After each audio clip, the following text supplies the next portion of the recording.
ఎందుకంటే ఈ ఎన్నికల్లో తెలుగు జాతి ఐక్యత చూపించాలి. అందుకనే ఈ మధ్యన సాక్షి ఛానల్లో కానీ సాక్షి పేపర్లో కానీ అందరూ చిరంజీవి గారిని కాంగ్రెస్ నాయకులు ఆయనని విమర్శించట్లేదంటే రాష్ట్రాన్ని విడగొట్టింది శ్రీమంత కాంగ్రెస్ నాయకులు కాదు. Congress high command, Sonia Gandhi, Rahul Gandhi high command. మనల్ని ప్రేమించి మీరుగా నన్ను ప్రేమించే ప్రతి ఒక్కరు నా దగ్గర చెప్పారు. వైఎస్ రాజశేఖర గారి ప్రభుత్వం తెలంగాణకు పోటీ చేస్తుంది.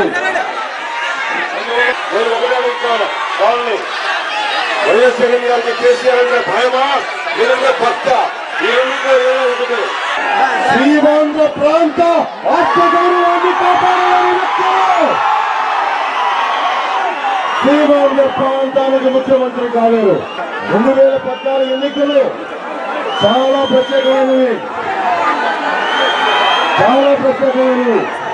ఇది తెలుగు జాతి ఐక్యతను సూచించేవి. తెలుగు ఆత్మగౌరవాన్ని ఏ పార్టీలు కాపాడుతాయో, శ్రీమాంధ్ర పద్ధతులు ఏ పార్టీలు కాపాడుతాయో వాళ్ళకి నేను మద్దతు ఇచ్చాను. అది తెలంగాణలోనే, ఇది శ్రీమాంధ్రలోనే. సభ్యులుగా శ్రీ రాయపాటి సమస్య కోరుకుంటున్నాను. లోకల్ ఎమ్మెల్యేగా 42 భాగాలు గెలిపించాల్సిన